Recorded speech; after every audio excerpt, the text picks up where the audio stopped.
Welcome to the program, everyone. I'm Brian Craig, always joined by my wife and co-host Kathy. Thanks, everyone, for tuning in. All right, well, NewsMax is off the air on DirectTV.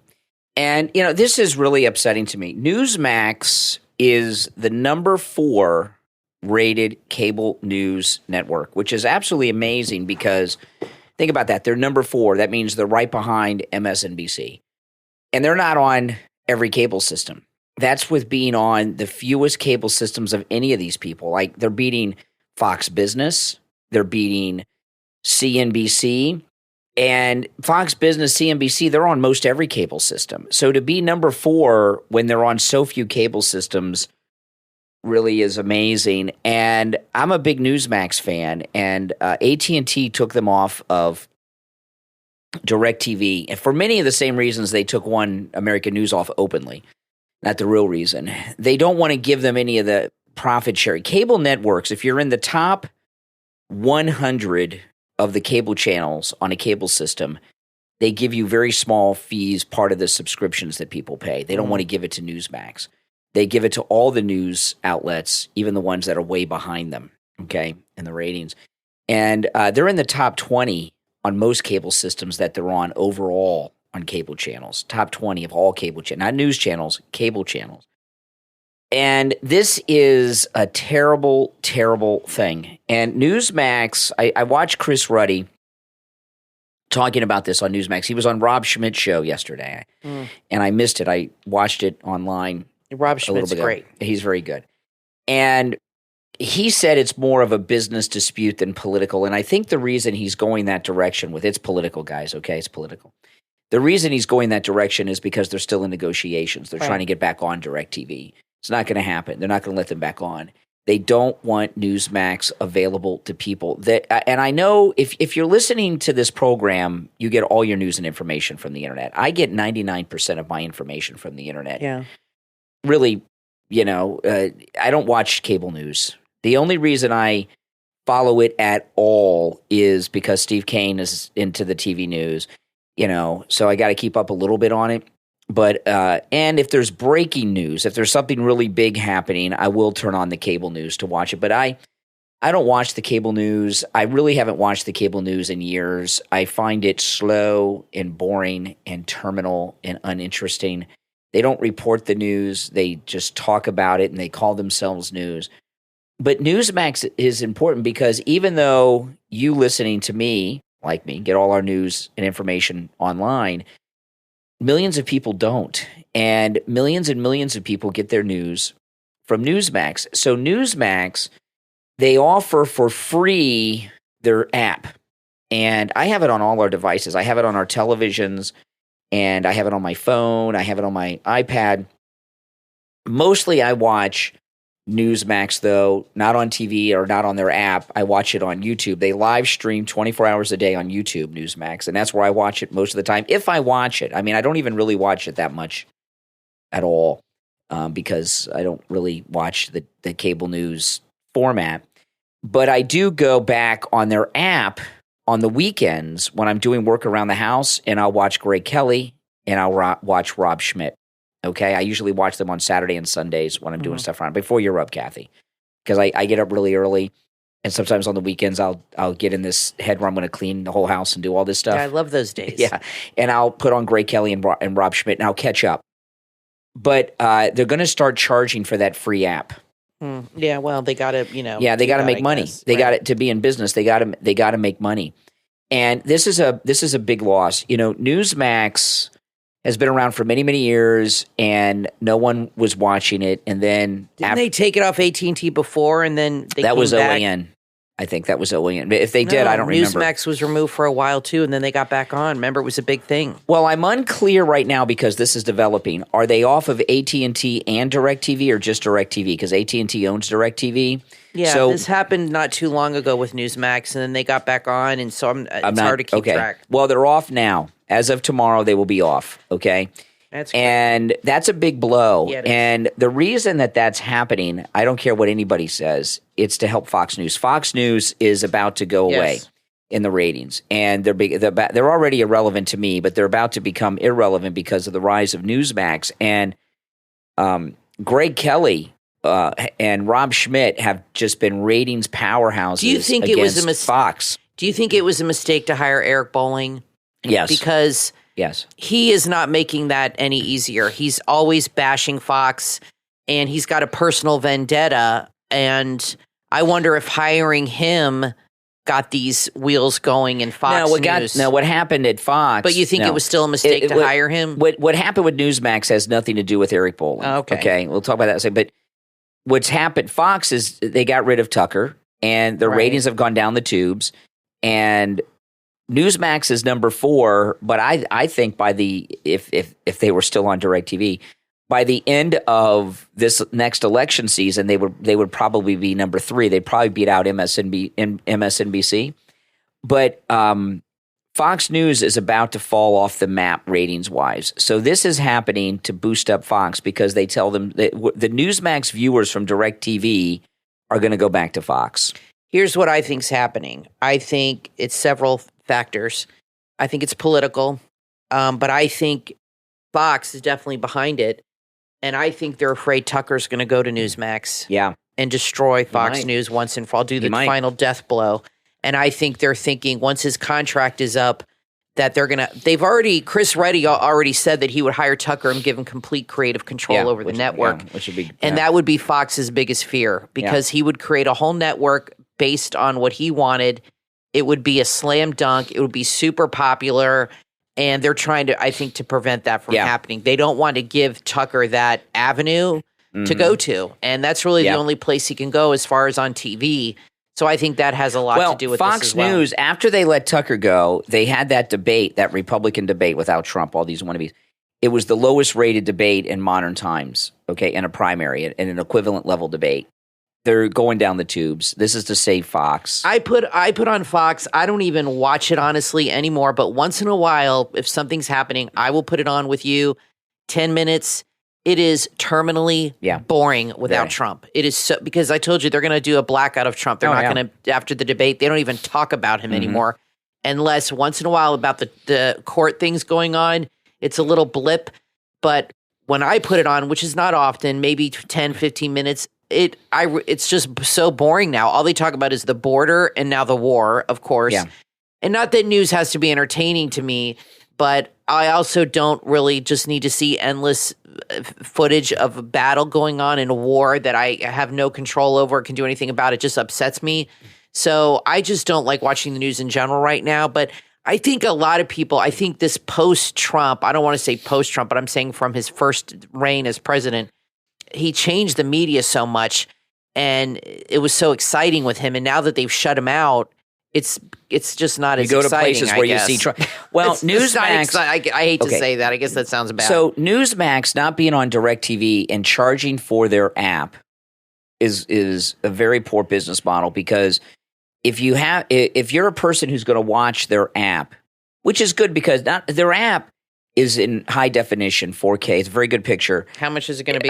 They haven't said. But not only do you get their live programming, they archive their shows up there. But I'm not going to subscribe to their app. I'm just going to watch it for free on YouTube. Well, here's what people should do if they get the app. If you had the Fox Nation app, because I'm assuming it's about $5, which is what Fox Nation is around there. Yeah. If you had the Fox Nation app and you canceled it, then get this app instead and put your $5 on Newsmax. I think it's worth it because I like Greg Kelly and Rob Schmidt, and maybe this could open up a new avenue for them to do specials, and it might be a good thing. Fox Nation has a lot of historical things on it. Newsmax, I agree. It could open up to all new things. You never know. We had the Fox Nation app, and when Tucker was gone from Fox, we got rid of it. Yeah. Now, a couple things about Newsmax, and then I got some ideas for them, but a couple things about Newsmax. They've made 2 mistakes with their program. One is Eric Bolling, and one is Greta Van Susteren. Oh, God, yes. And I like Eric Bolling, don't get me wrong. But he's not a strong enough personality to have his own show alone. He was very good on a panel show with co-host. Even Fox recognized this. That's why when they gave him his own show, they did that ridiculous thing called The Specialist, where he had that was awful. But he would be better if he was on a panel show You know, like if he was there with a couple other people. Do they still have that stupid show on with that panel in the evening, know. which looks like it's done in a high school I must auditorium? Tell you, he should be on a show like that with a much better set. Since they moved I know they moved Greg Kelly back earlier, but when they did that change and they put Greg Kelly on late, I got out of the habit of watching Newsmax, and I really haven't gone back. Yeah. Greta Van Susteren. That was a bad move to move him from 7 o'clock. Greta Van Susteren is very boring. And, you know, so they got 2 hours in their prime time, Greta at 6 and then Eric Bolling, which are just really not that good, which is, I think, hurts them. It's weak. I'd rather watch 2 hours of Rob Schmidt than watch, you know, Eric They Bolling. should have Greg Kelly. They should have Rob Schmidt on at 7 and Greg Kelly on at 8. That would be a 2-hour powerhouse, or 8 and 9. But you're right, Greta and Eric are very weak. But Newsmax to survive, because DirectTV is pretty big. We don't have DirectTV. We had it many years ago, like 20 years ago or so, and we got rid of it because during rainy season, hurricane season here in Florida, every time we'd get clouds or rain, we would lose the connection to the satellite, and we wouldn't be able to watch TV. But Newsmax has to, if they're going to survive, they've got to change their format a little bit. And what they really need to do is have a format more like the Daily Wire or what Tucker's doing on Twitter. They need to make their online presence much stronger than it is, not just a YouTube channel with their programming on it. They need to expand and things like this. Maybe like Real America's Voice. Let me ask you this. Tucker's contract, I wonder if it includes online streaming. He can could Newsmax hire him and do like a Real America's Voice layout? What is leaked out, and this has not been confirmed because he's still being paid by Fox. Right. Is he can do things online as long as he's not making money. Okay, so Newsmax could technically set up a whole online thing on their app in their studios. This is what I would do, and I would hire him without paying him, and then just say, once your contract is over, we'll pay you retroactively for the time. You know what I mean? Those back payments for that, because his contract's got to be up soon. What, another year maybe? What they should do is they could revamp the whole thing around him. Well, what Newsmax should do, they could do that. Yeah. They should also partner up with people like me. Sure. If you look at the Daily Wire, they partnered up with people like Candace Owens and a bunch of other people. They could do something like that. The Blaze has done the same thing. Yes. You know, with like influencers like me, Loomer, you know, people like that, and incorporate us into their online business, you know, and their online programming, because we have followings online and things like this. And they would be very strong and powerful and have a lot of influence like that. I mean, look at the Daily Wire. They just got to restructure things. The Daily Wire is making movies. That's how successful. They got money to play with to make movies, the Daily Wire, okay? And they have a subscription service too, which I wouldn't pay for it. But I do watch a little bit of the Daily Wire. I like that Jeremy Boring guy. You know, he's pretty funny. You know, I like him. And I do watch a little bit of what they do. But we don't subscribe to it. No, I don't subscribe to it. The only thing I subscribe to... But I think a lot of people do. The only thing I subscribe to is the Epic Times. That's like $1 a month or something. But Newsmax, they're not going to survive unless they change. Another thing they need to do is model themselves a little bit after Right Side. They need to have a reporter that does what Brian Glenn does on Right Side Broadcasting, and that's follow Trump everywhere behind the scenes. I think that's a great idea. They, just like Right Side Broadcasting, not only do they need to go to every rally, they need to live stream like Brian Glenn at Right Side Broadcasting is doing all along the way of Trump's rallies and trips, no matter where he goes. They need to carry every step that he takes, and they need to have all this streaming on their website and on YouTube and on Rumble. If they're going to stick with what they're doing, trying to get people to pay for their app, which I don't think many people will do. They will if they bring in Tucker. And if they restructure it and add really good content. If they try to keep this going like a regular cable news channel, it's going to go the way of OAN and fail. It's not going to make it Newsmax. I agree. And Newsmax is very, very important. I don't agree with them on everything. They're pro-Ukraine war, okay, and I don't agree with everything they do. But I do like Rob Schmidt a lot, and I think Rob Schmidt and Greg Kelly are two of the best hosts ever in the history of cable. Absolutely. They are both so good. I would say that, yeah, definitely for me in the top 5. Yeah. So, they're at the Tucker level. And for sure, they're really good. So just to sum it up, they need to model themselves. They need to keep doing whatever they can do on television. So we're not going to have them anymore on ours. What do we have? No, they're not going to have. We'll still have them on our cable because we have Xfinity. We have Xfinity, so we'll still have them. They're just off of DirectTV. Okay. But a lot of people, that's a lot of people. It is. In fact, I remember One American News said that 80% of their viewers were from DirectTV. So I didn't hear anyone say what percentage of the NewsMax viewers are from DirectTV. And which tells me that it's a lot, or they would say, well, hey, listen, this is 20% of our audience, but we still have 80%. We'll try to build.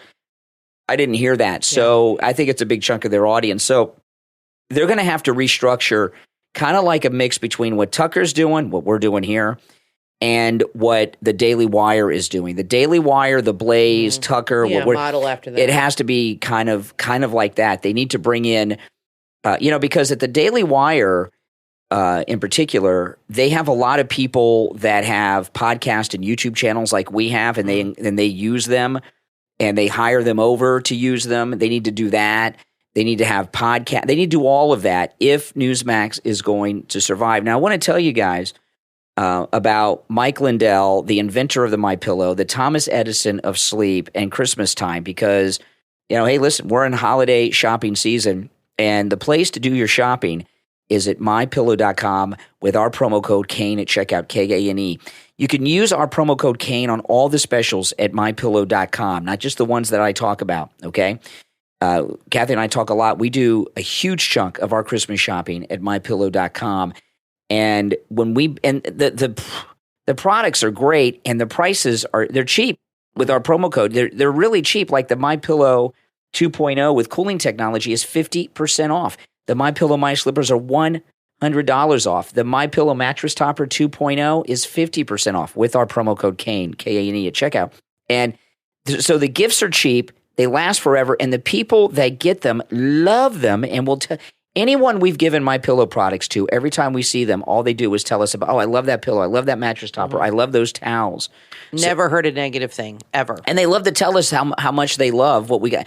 And I don't know of any Christmas gifts I've given people that they have for years and years and ever mentioned to me again. Okay, so go to mypillow.com, use our promo code Kane at checkout, Kane. In fact, you can save up to 80% off of top MyPillow products.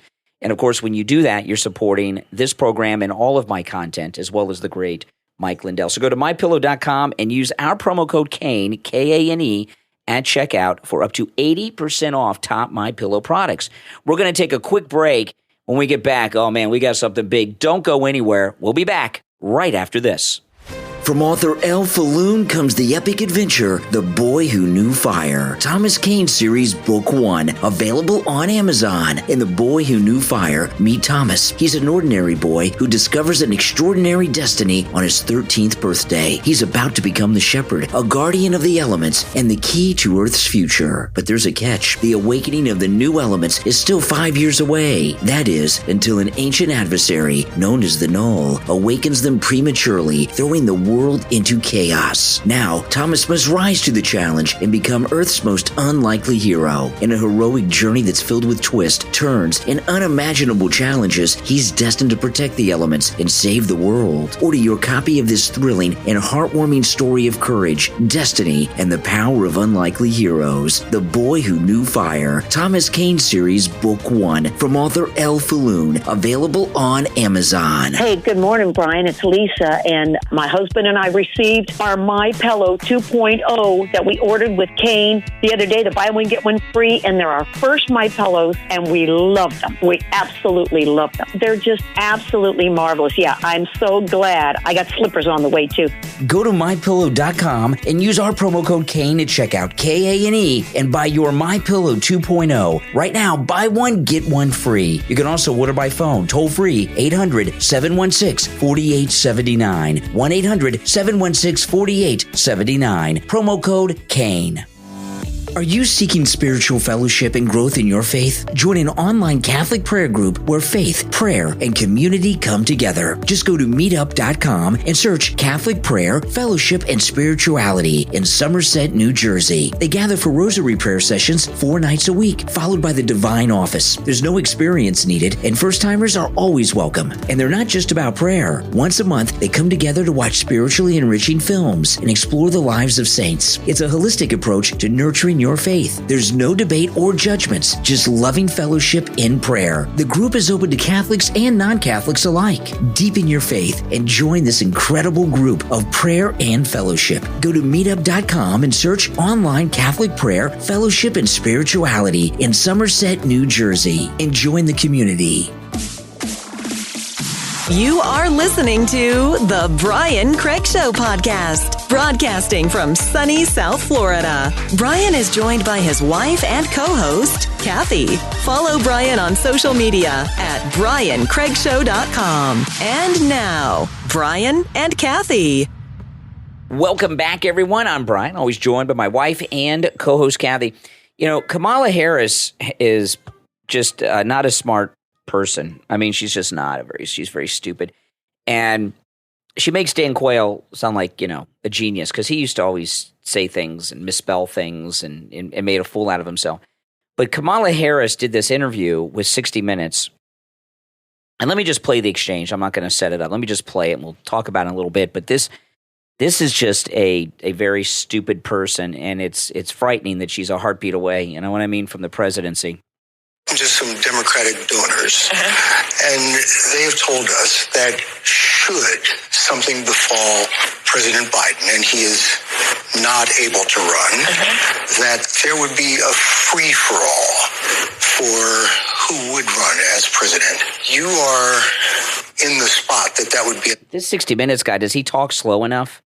Oh, my goodness. Terminal. Natural for you to step up, but we're hearing from donors that they would not naturally fall into line. Why is that? Well, first of all, I'm not going to engage in that hypothetical because Joe Biden is very much alive and running. I'm glad she's told us that Joe Biden's alive. I don't know what that means. Did we not? Was there a rumor that he wasn't alive? I guess he's half dead. Oh my goodness! Yeah. Oh my, brain dead. Yeah. That hypothetical because Joe Biden is very much alive and running for re-election. So there we go. I mean, that is a concern and a legitimate concern. Now this is interesting. 60 Minutes is CBS News, very liberal, and they are concerned about the health and mental fitness of Joe Biden. And for a liberal news network like CBS News and 60 Minutes to bring that up is a pretty big thing when they're talking about a Democrat president.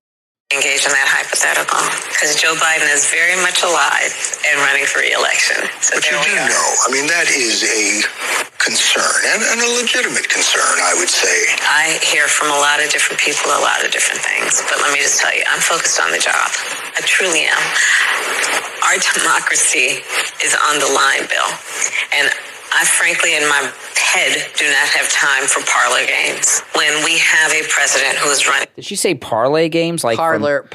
Parlor games. Whatever that means. I guess. I know what parlor games are. I don't know. I get like that. Monopoly. I went parlor games. That sounds like Eyes Wide Shut at Willie Brown's house or something. Maybe that's what she means. I frankly, in my head, do not have time for parlor games when we have a president who is running for re-election. That's it. Then she stared at him. He was gobsmacked. He doesn't even know where to go with that. Yeah. She is probably the stupidest woman. Yeah, she is. On the planet. I mean, she's pretty. The way I would have answered that question, because I don't like them, but I think it's a disrespectful question. I really do. Not at all. I think it's appropriate. I don't know. Biden. No, for her as the VP, I think it's disrespectful. Oh, well.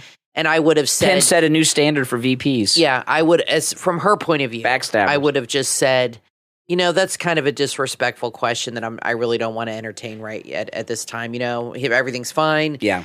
I don't like that hypothetical. I don't think it's respectful to the president. That's what I would have said instead of he's alive. I think she just exactly.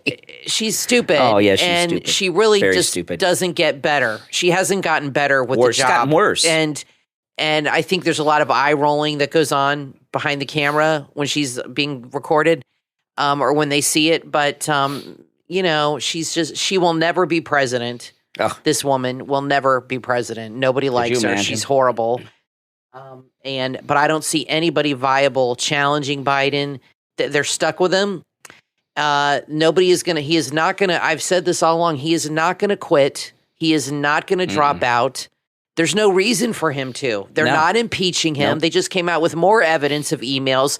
They have mountains and mountains and mountains of evidence, but the Democrats don't have the balls to impeach this guy. That's right. What does that tell you? They want him out. They want him gone. All they got to do is impeach him and get him out of there. And believe me, they got enough evidence to do it, to have him convicted. Well, then it'll never happen. Then Kamala would never leave. Then Kamala would be president. Well, maybe they're going to do it like when there's 3 months out. I don't know. But that She's would be the stupid. smart move, and deal with her for a year and then let somebody else come in, because this guy is not going to quit. It's not going to happen. No, it's not. So they're going to have to do something, like if they want him to not be president. Otherwise, they're stuck with the guy. So tomorrow, Don, or at least for the nominee. Yeah. So tomorrow, Don Jr. is testifying in that nutcase's courtroom in New York. The guy that sits next to his female clerk, like they're married or something. It's so bizarre, and it's really a shame. But anyway, here's George Conway. He was on TV last night. He was talking about this fraud trial in New York. This guy's such a piece of work. And now it's coming crashing down. He's already been found to have committed fraud, that his books and records, his statements of financial condition are false, and the judge has already ruled that there was no triable issue of fact on whether or not they were false. And as a result, the judge ordered that Trump's and the Trump organization's ability to do business in the state of New York should be invalidated. And that puts him out of business, which means he's going to have to liquidate everything, including places like Mar-a-Lago, which are owned by New York LLCs. But then the question of, how much of the proceeds of those sales, when he has to be put out of business, go to the state of New York, and that's what this is about, and that tells you a lot. Oh my God! Here we go with the fantasizing. A lot of fantasizing and a lot of gobbledygook. President Trump there's no victim. And that's exactly right. I know There's no victim here. I know except Trump. They like to tell people what Mar-a-Lago is worth, and there's some story today that says a few years ago it was valued at 30-something million. Mar-a-Lago is the largest mansion in Florida that has someone living in it. Okay, that's pretty big. There's a mansion that's bigger that's a museum in Miami. It's called Vizcaya. No one has lived there for a long time. It's the largest mansion in Florida that has someone living in it. And it's not just any person. It's a president of the United States.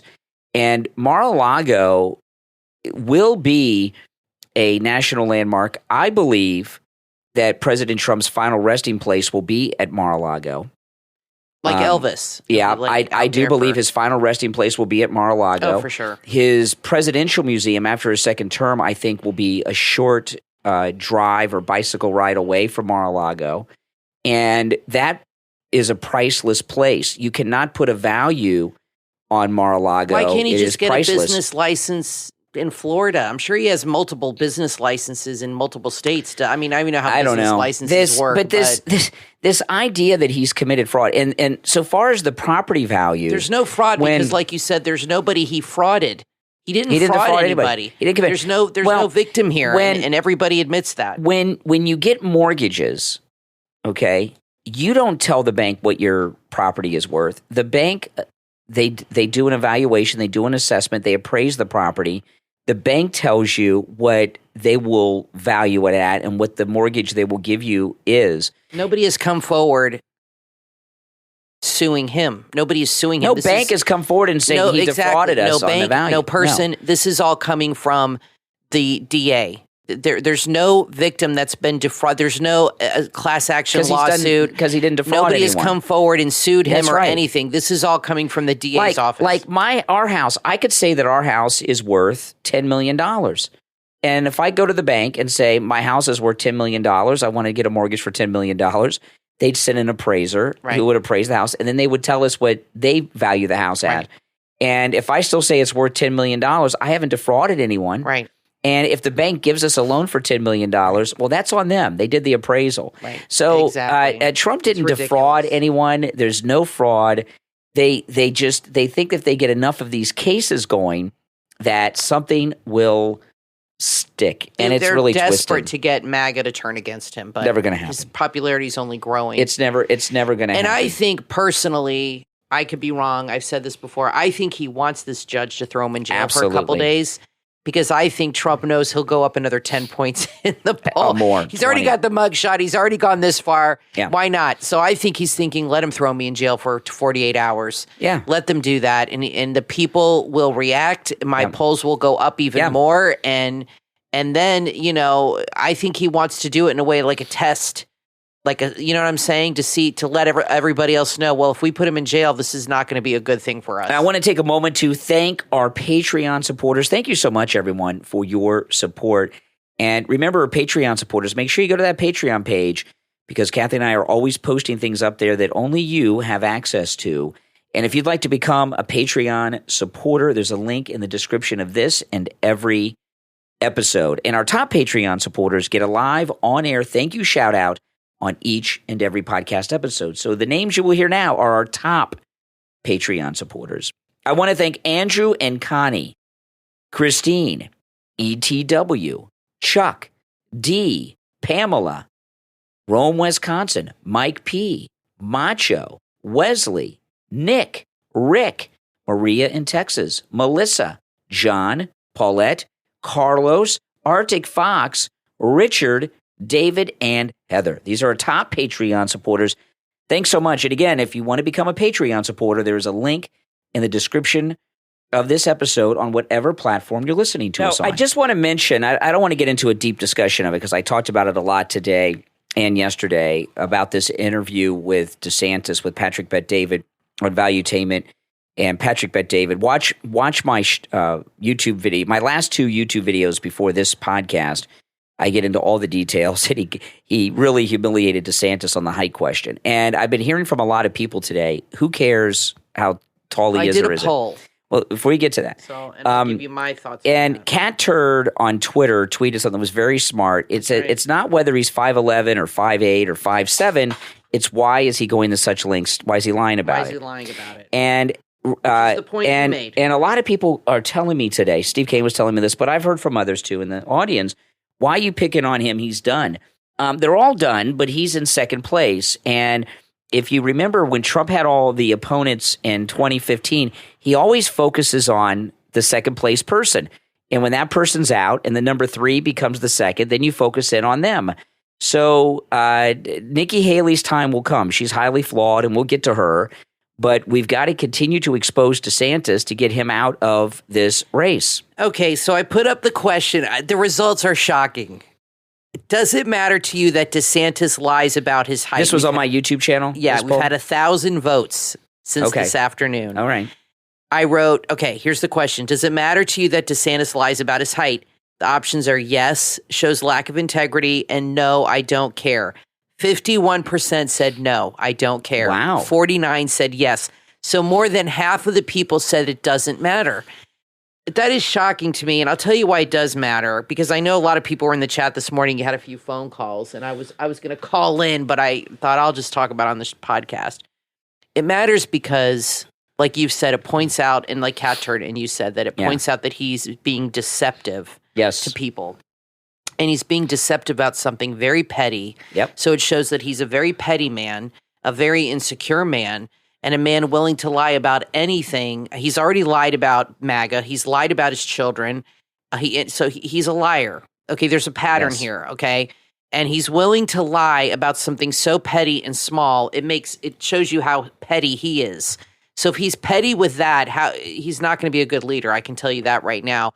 He's obviously a very vindictive and insecure man. It also shows that he is very controlled by the deep state. I promise you, this thing with the shoes, with the lifts, I've never seen him wearing shoes that high before this thing happened with Bill Maher. This was a new one, and I promise you it was Jeb Bush's idea. Mm-hmm. Jeb Bush is really into height, and there was that picture of him at the debate standing on his tiptoes, so he looked higher than Trump. He's another petty man. And I promise you that it was his idea to do this. And it shows you that DeSantis is a puppet of the deep state. He will do whatever they say to get him in power. So it's a very important thing. People might say it's small and it doesn't matter, but small things do matter to me. Yeah. And to me, it does show a major lack of integrity.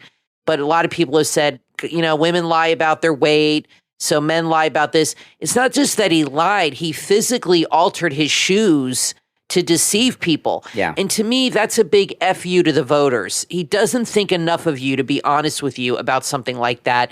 You know what I mean? That's insulting to me that he would do something like that. When I got off the air this morning, I was talking to you on the phone on my way home, and you said, how long did DeSantis think he was going to carry this height deception? Exactly. Did he think he was going to be president for 8 years wearing these high heels? Exactly. That's what I thought. I thought, well, okay, if he went, say he won, right? And in his mind, he thinks he can win, or maybe not anymore. But when he first started all this stuff, and he thought he could win, how long did he think he could, because you're always on TV, how long did he think he could walk around in these 4 or 5 inch heels of shoes and carry this, he's a young guy, and carry this deception? So he was willing to do that and to carry this height deception. Look, hey, a lot of guys that are not that tall wear lifts. Tom Cruise wears lifts in his shoes, but his shoes look like normal shoes. He might have an inch or two. That's not a big deal. And I think that's what DeSantis has been doing all along. But these boots he wore was like a whole other level. Yeah. I don't know why he felt the need to take it up to a 4 or 5 inch heel to go on this show. And I think it also makes him look desperate. Like, we're losing. Let's add a few more inches. Maybe it'll help. What happened? You know what I mean? It's an act of desperation. Listen, what happened was in Iowa, they've been doing polling. You were on this from the beginning. And I've been telling you guys that one of the reasons he was dropping in Iowa is because when he walks into the room, people are shocked at how short he is. That's right. And they've done polling. That's one of the things people have told them. So they came in with this high heel thing. I agree. And Jeb Bush, I think that's why he lost weight too. They probably said he was pudgy. Yeah, this is a very important point, guys, okay? Jeb Bush is very closely involved in DeSantis' campaign. He's behind the scenes, but closely involved. He was governor of Florida, too, for 8 years. That's true. And when he was running in the primaries against Trump, Jeb Bush, the first debate, you can find this online. I'm sure I haven't looked this up, but I remember it clearly. After the first debate, all the candidates took a picture together, and Trump was in the center because he was in first place, but he always makes sure he's in the center. Jeb, when you see the picture from far away where you can see the stage and see their feet, Jeb was standing on his tippy toes. Yes, and true. Jeb's tall. Jeb is very tall. Steve and I used to be friends with Jeb. But not as tall as Trump. I don't know, but he wanted to be taller. So Jeb was on his tippy toes because he wanted to be as tall as possible. He knew that the feet part wouldn't be in the press, so there were some people that had pictures from far away. So it's important to him. So height is a big thing with Jeb based on that. And probably size too. And I'll tell you another thing about shoes, okay? These specialty shoes. Everyone's blaming DeSantis' wife. When Jeb was governor of Florida, his wife got into some trouble. She was in Europe. She came back to Florida from Europe. I think it was Italy. This has been like a long time. He became governor in 98, and he was governor for 8 years, so it's been a long time. But she came. I'm pretty sure it was Italy. It was definitely Europe. Well, probably they have the best shoes over there. That's for sure. Jeb Bush's wife, Columba, came back to America from Europe and tried to sneak shoes in through customs, and it was thousands of dollars in shoes. I remember this, like Imelda Marcos. Yeah, and it was a lot of shoes. It was thousands of dollars in shoes. She got busted in customs, and she's obsessed with shoes. And I think that Columba Bush and Jeb were behind the whole high heel shoe thing. They got a thing about height and shoes. Well, Columba's really little. Yeah. She's short. But yeah, I just feel like Jeb Bush is behind this. Because he screwed the whole thing up. He screwed the whole thing up. But I agree with that. But it's important. It's important because DeSantis, everything about him has been a deception. It's fake. It's right. Fake That's MAGA. why it matters. He dressed his baby up in There's MAGA nothing clothes. genuine about this guy. Everything's been a lie. At least with Biden, he's a corrupt scumbag. I mean, that's not a secret. He doesn't try to be anything other than that. He owns it pretty much. He doesn't apologize or try, he is what he is. And Trump, he is what he is. This is somebody who is trying to create an image and a lie. So what it tells you is, who is the real Ron DeSantis? We don't know. You don't know. Like Pence. We don't even know how tall he is. No, we know nothing. Everything about him's a lie. Now, listen, we're going to take our last break. I got something big in the next segment. You won't want to miss it. I'm Brian, always joined by my wife and co-host Kathy. We'll be back right after this. This Christmas, give the gift of creativity, imagination, and endless fun with B-Blocks Building Blocks, available on Amazon. B-Blocks Building Blocks isn't just a fun gift, but it's educational too. It's a STEM toy of 500 pieces. That's right, 500 pieces to ignite your little one's creativity. Children will be introduced to a world of colors, shapes, and designs. They'll learn to play and create with 8 vibrant colors. From enhancing fine motor skills to exploring basic geometry and architecture, B-Blocks Building Blocks is fun and a powerful learning tool. And they click securely together, too. They're safe and cool. Perfect for boys and girls. And this is a gift they'll cherish for years to come. B-Blocks Building Blocks are available in the B-Blocks store on Amazon. Just search B-Blocks. B-E-B-L-O-X. B-Blocks Building Blocks. Because every child deserves the best. Only in the B-Blocks store on Amazon. Order your child's set right now. Are you ready to be inspired, uplifted, and empowered? Then add Her Voice Matters with host Jordan Murphy to your podcast playlist right now. Her Voice Matters is a podcast that's changing lives and touching hearts. It's all about empowering women to reclaim their lives and thrive. Each episode features expert guests and explores topics that truly matter, from heartbreak to healing through divorce, validating emotions, and walking away from toxicity. The mission of Her Voice Matters is to provide a safe, supportive space for women who have faced abusive situations or traumatic experiences. Then help those resilient individuals rebuild their lives, regain their confidence, and overcome obstacles that may be holding them back. Every woman deserves to live a life filled with purpose, joy, and success, regardless of their past experiences. By sharing practical strategies and uplifting stories of success, Her Voice Matters will equip listeners with the tools and mindset needed to create positive change in their lives. Her Voice Matters with Jordan Murphy is available on Spotify. Add Her Voice Matters to your playlist right now. From author Elle Falloon comes the epic adventure, The Boy Who Knew Fire. Thomas Cain series Book 1, available on Amazon. In The Boy Who Knew Fire, meet Thomas. He's an ordinary boy who discovers an extraordinary destiny on his 13th birthday. He's about to become the shepherd, a guardian of the elements, and the key to Earth's future. But there's a catch. The awakening of the new elements is still 5 years away. That is, until an ancient adversary, known as the Null, awakens them prematurely, throwing the world into chaos. Now, Thomas must rise to the challenge and become Earth's most unlikely hero. In a heroic journey that's filled with twists, turns, and unimaginable challenges, he's destined to protect the elements and save the world. Order your copy of this thrilling and heartwarming story of courage, destiny, and the power of unlikely heroes. The Boy Who Knew Fire, Thomas Cain series Book 1, from author Elle Falloon, available on Amazon. You are listening to The Brian Craig Show podcast, broadcasting from sunny South Florida. Brian is joined by his wife and co-host, Kathy. Follow Brian on social media at BrianCraigShow.com. And now, Brian and Kathy.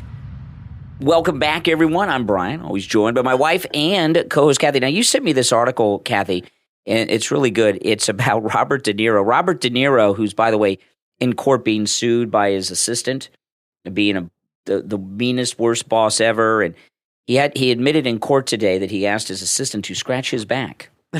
Yeah, that's appropriate. Yeah, really. Yeah. Oh, my goodness. Scratch anything else? Yeah. But, a little lower. Yeah, I got to tell you about Robert De Niro with his Trump hatred. It's destroyed his career in his later life. And, Robert De Niro, I was always a fan of Robert De Niro. My favorite movie with Robert De Niro is Heat. It's a Michael Mann movie who did Miami Vice. I've seen Heat like 80 times. I love Heat. But even since he, came out with his anti-Trump stuff, it spoiled Heat for me. He's just a nasty, terrible man. And he's got a new movie out with Leonardo DiCaprio. Yeah. And who's a great actor. Yeah, it's bombing. And it's a woke movie about the Indians, okay? And let me read this article. Native Americans, please. Yeah, okay. This is an article in Breitbart, and it's pretty interesting about how the woke Hollywood is dying because of the wokeness, and the movies that are a movie takes years of production. They got to write it, and there's a lot that goes into it. And the era of movies that are coming out now were movies that began pre-production back during that Harvey Weinstein post era, and so that's everything that's coming out now is like 5 years ago they started working on it. So it's so woke, and plus this movie's 3.5 hours. Nobody's going to sit through a 3.5 hour movie these days. But we're in this phase now where all these woke movies that have been in pre-production for a few years are coming out. They're all tanking. And what's going to happen is there's going to be a backlash, and you're going to see real movies. But I want to go through this article a little bit. It's done by Apple. Excuse me. I didn't realize this was a movie for the theaters. I thought it was just going to be on Apple TV, but it's in the theaters. Oscar-winning director Martin Scorsese's Killers of the Flower Moon is dead on arrival.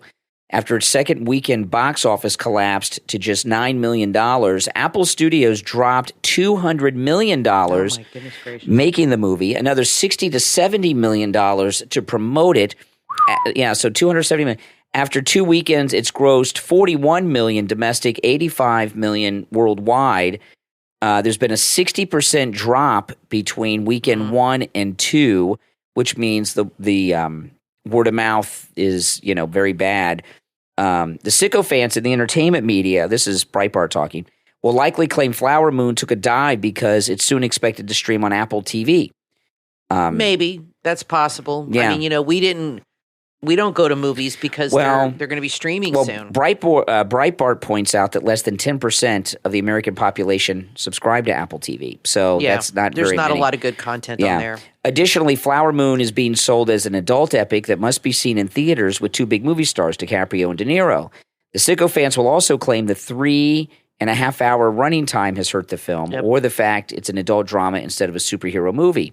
Plus, I think also one of the things affecting it is it's about the beginning of the FBI, and people aren't so keen on the FBI these days. So that might be part of it too. No, but the problem with this runtime thing is Oppenheimer was 3 hours long, and it made almost $1 billion. So, Flower Moon has a huge advantage over Oppenheimer that made about $1 billion because DiCaprio and De Niro are still two big stars. Up until this film, DiCaprio has been considered box office gold. Oh, yeah. Every movie he does is great. And the guy from Oppenheimer, I don't even know his name. He's not a big star. Cillian Murphy. Yeah, he's not. An Irish kid. He's not famous or anything. No, but he's good. He's from that Peaky Blinders. Yeah, he's a great actor, too. Yeah. The whole idea behind Flower Moon was to recreate the sensation of Dances with Wolves, Schindler's List, American Sniper, blah, blah, blah.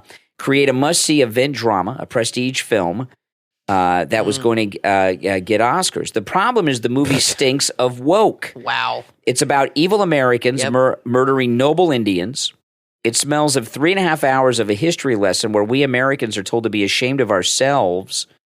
Flower Moon is based on a true story and a best-selling book, but the book tells the story from the FBI's point of view.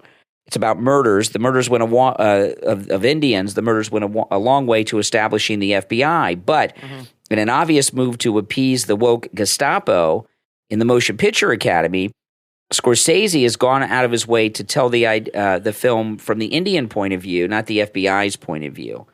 Okay, so it's. I'm not going to go through the whole rest of the article, but woke things are dying, like Bud Light. This movie, there's another story that's just developing now. Chips Ahoy was getting involved in some woke thing. I don't know the whole story yet, and that's backfired. I don't know why these companies can't learn their lesson. I don't understand this. They're walking into a lion's den and on purpose. The United States is a conservative country, and I don't mean that we don't have liberals.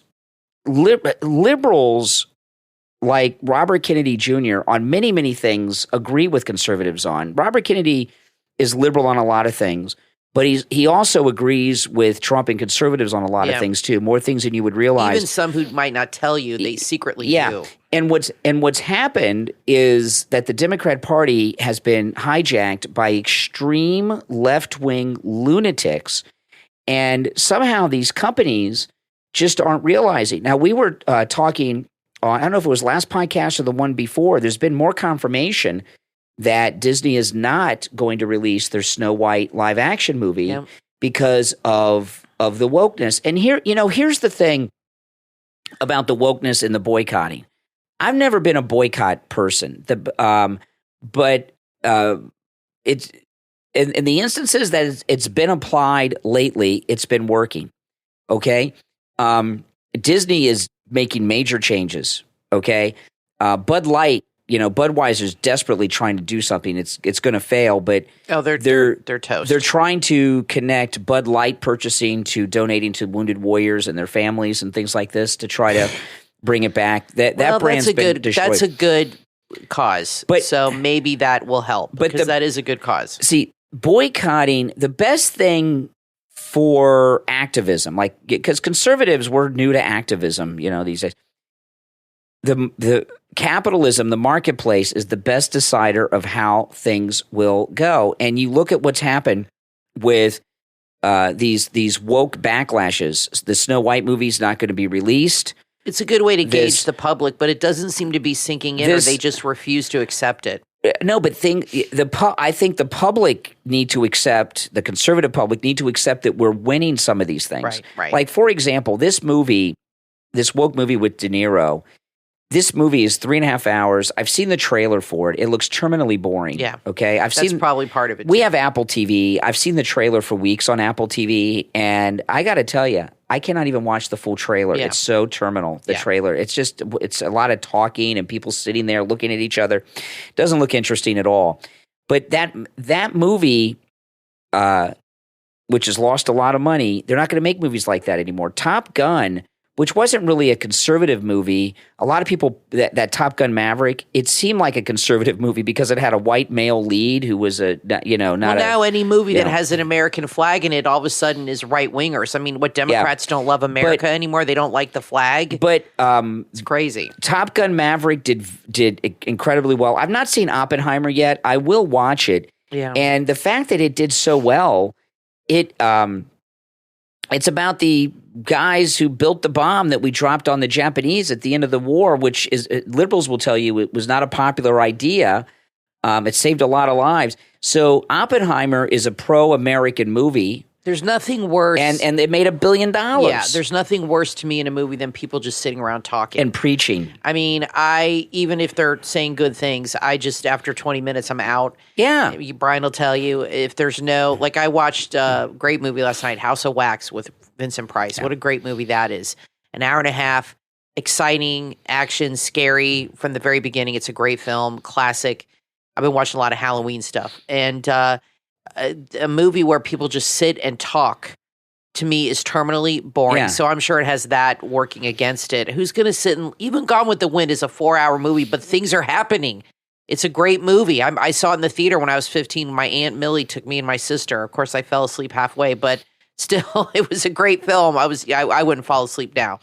But there's action happening throughout the movie. Well, it's a great book. At least there's things happening, not just sitting around talking. With this wokeness, destroy everything. Like, Kathy and I like old movies, and the other night we watched a movie, which is not the greatest of old movies, but I liked it, is Touch of Evil. I hated that movie. I like Orson Welles. I hate Orson Welles. And Touch of Evil, they could not make that movie today. Charlton Heston plays a Mexican cop. Right.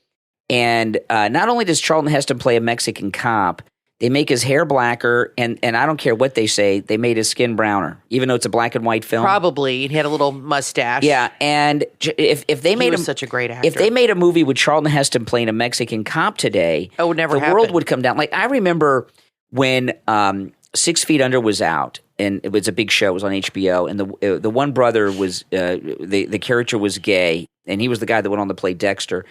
And I saw him on a red carpet, and a reporter asked him, are you gay? And he said, no. He says, I'm an actor. He says, in my last TV show, I played a cop, and no one on the red carpet asked me, are you really a police officer? It's absurd. Now people are asking me if I'm really gay. It's called absurd. acting. I don't know how it's okay to play a cop when you're not a cop, but it's not okay to play a gay guy if you're not gay. I mean, what did all this virtue signaling? This is the problem with Hollywood. They're so afraid. You know, Martin Scorsese's towards the end of his career. Okay. yeah. He's an old guy. He's like 4 feet tall, but he's done some great films. Like DeSantis. Yeah. He really has done some great movies. I'm a fan of his movies, but he's going the way of Steven Spielberg. And he's got this big film with Leonardo DiCaprio, all this stuff. And I think it was going to be like another great moment for him. But these older directors especially are so interested in pandering to the young audience. And preaching. And, well, they want to pander to that woke generation to get them to watch the film. But the problem is these young people don't know who Martin Scorsese is. No. And they don't give a damn about his movies. So he should be appealing to the older audience that do know who he is, and I'll tell you something. Screw all the woke stuff. And I'll tell you something. Martin Scorsese is okay. He's highly overrated. Oh, I like his films. He's highly overrated. And Robert De Niro is incredibly overrated. Oh, yeah, for sure. Taxi Driver sucks. No, De Niro sucks. Raging Bull sucks. Yeah. No. Okay. He's a one-hit wonder. He was good in Goodfellas, but he's like playing himself, basically. Exactly. It's not a lot of variety. Are his big movies? I do love Heat. You do love that. That's your favorite movie. Other than Heat, he's the same in everything. Now I want to share this. Casino was good, but it's the same gangster character. Same he guy. Always plays. He's playing the same guy in Goodfellas. Like the other guy who you don't see anymore. I'll tell you this about Casino real quick. The guy, I don't remember his name, but the guy that De Niro played in Casino, he's gone now, right? But he lived here in Boca, and he used to listen to me and Steve Kane on the radio. Yeah. Everybody retired. And I know that for a fact. But anyway, the guy that De Niro played in Casino, the real gangster. I think he was a Jewish guy, wasn't he? He was a Jewish gangster. Yeah. Okay, now I wanted to share this. We have this. Oh, that's cultural appropriation. De Niro's Italian. Yeah, his ear. I don't know. We've got this great Speaker of the House, MAGA Mike Johnson. And the left are having freakouts. And Newsbusters put together a montage of the media. And I love this. Rush used to do these montages. And it could be on a person or an issue. And he would play these montages, which are clips from all the different television media saying pretty much exactly the same thing, word for word oftentimes, on different networks, about a person or an issue, which shows you the collusion talking points of the left. And this one is on MAGA Mike Johnson, our new Speaker of the House. And this says everybody in it, CNN, MSNBC, everybody, at different times, different days, different genders, different sexualities. And they're all saying the same thing about our new Speaker of the House. Listen. Republicans unanimously voted in Mike Johnson, an extreme far-right religious ideologue from Louisiana. This guy's a Christian nationalist. He's a Christian nationalist. When you're this much of a religious fanatic, there is no room for real democracy. He is a very loyal soldier to the far-right movement. A low-ranking far-right Republican. Johnson, a hard-right conservative. A hard-right conservative. A hard-line conservative. Far-right, far Christian right. Far-right extreme. Extreme. Far-right. Much further to the right. The reason this guy is Speaker is none of us had the time to read his resume and realize he's David Duke light. MAGA Mike Johnson, there's a reason why they call him that. The MAGA faction, the anti-democracy faction, the far right, won. Does this signal that he and his extreme views represent the Republican Party? Mike Johnson has an affable personality, okay? These are the most dangerous types. Hardline conservative, but palatable. He will say the craziest things with just the most mild-mannered milquetoast tone. He had, this Ned Flanders vibe. Jim Jordan with a jacket and a smile. Jim Jordan with a jacket and a smile. It was very clear that he was, despite that Ned Flanders vibe, a fire-breathing conservative. Johnson is more dangerous than Donald Trump because Johnson actually wants to make America into a Christian theocracy. Okay, that's Newsbusters put that together. Wow. And they're panicked. It's not just that. I mean, where do they get their talking points? I don't get talking points. I read the news. Yeah, I go through the news and I tell you what I think. And Kathy too. They say the same thing word for word, time and time. Different people, different networks. Ned Flanders, from The Simpsons. Yeah, Jim Jordan with a tie and a jacket. That's an odd thing to say. Jim Jordan with a jacket. And it's said multiple times by multiple people, different networks. I mean, that's such an odd thing or to they say. hear somebody say it and then they pick up on that. Whatever it is, they're mindless. Yeah, they're no, I sheeple know. in the meat. She hasn't even done anything. I remember they panicked Not yet. over the Supreme Court picks, and the Supreme Court has actually been very mild. No, Kathy, they've done other than Roe v. Wade, but they have made some rulings. They stopped abortion. They overturned Roe v. Wade. I know. I said other than that, though, they have made some rulings that even Democrats are happy with, and they're like, oh, well, I didn't think they'd vote that way. So you can't necessarily judge somebody just based on that. I think he seems like a very intelligent, reasonable man. And I think he's, capable. I've seen him in action. The guy's amazing. Honestly, he's seems mild-mannered, but I've seen him in those congressional hearings. Oh, he's sharp. He's very intelligent, and he really makes these liberals and what he's doing, listen, he really triggers the left, which is fun. He's the most powerful Republican in Washington next to Trump, but he actually holds an office right now. Yeah, he is right now. And what he's doing is he's using the Ukraine funding to get everything that he wants. We can't stop it. We only control one house of the two. We don't have the White House. Didn't he take some money from the IRS budget, I read, to do that? Yeah. So these uniparty people and the Democrats, they want that Ukraine money like nobody's business. They promised all the donors. So he's going to give it to them.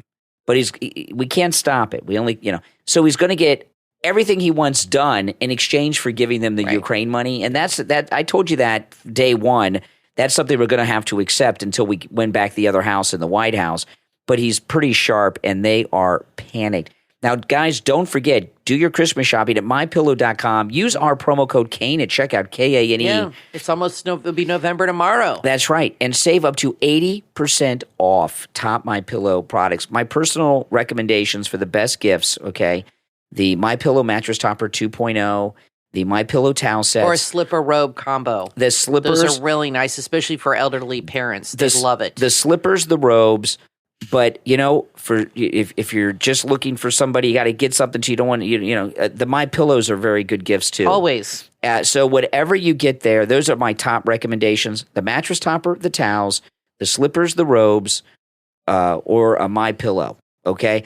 The Giza Cotton Dream Sheets too. Let me add that in. Or you could redo somebody's whole bed. Which true. would be nice, and get the sheets, the topper, the pillows, and really make their day. But make sure you use our promo code Kane at checkout. Kane at MyPillow.com. All right, everyone. Thanks for tuning in. I'm Brian Craig, always joined by my wife and co-host Kathy. We'll talk to you next time.